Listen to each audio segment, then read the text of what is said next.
iba. May tahanang binabalikan, may yakap na hindi ako.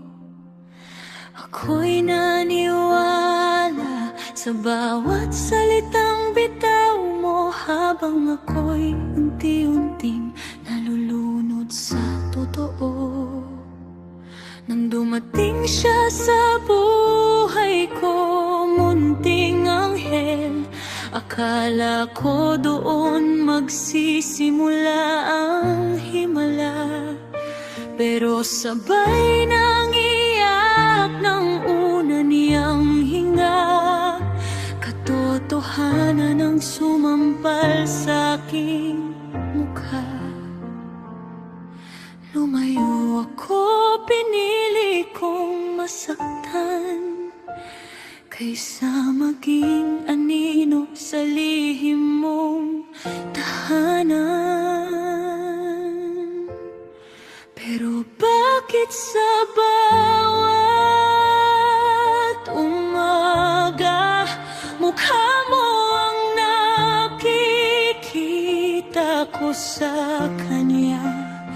Sa ngiti niyang kay tamis, anino mo ang sumisilip. Ang sakit-sakit magmahal ng ganito. Iniwan mo na nga ako, pati siya nilayo mo. Sa bawat tibok ng puso ng anak ko,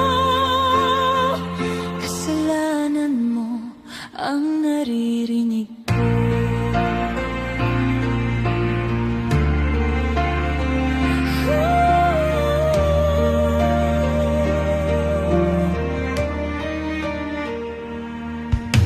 Sabi nila may iba ka pang pinaniwala, may mga pusong sinira, may mga batang di pinayagang mabuhay pa. Doon ko nakita kung sino ka talaga, isang pusong walang pakiramdam, puro sarili lang ang mahalaga. Ngayon kami na lang dalawa sa laban, habang ako'y itinakwil ng sariling magulang. Sa isang iglap ako'y naging mali sa paningin ng lahat, pero ang anak ko'y hindi kailanman magiging pagkakamali.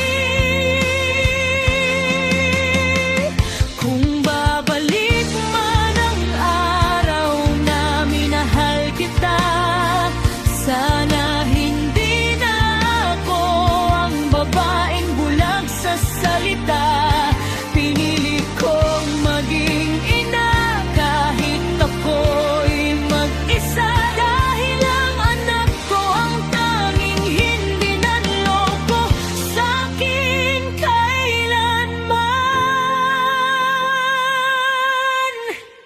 Sa bawat umaga, mukha mo man ang kaharap ko, mas pipiliin kong mahalin siya kaysa kamuhian ka. Hindi man ako pinili, hindi man ako tinanggap, may isang munting kamay na mahigpit akong hinahawak.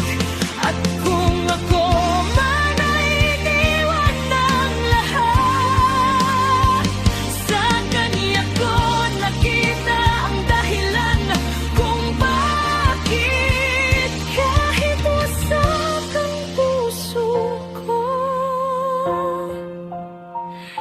patuloy pa rin akong lalaban.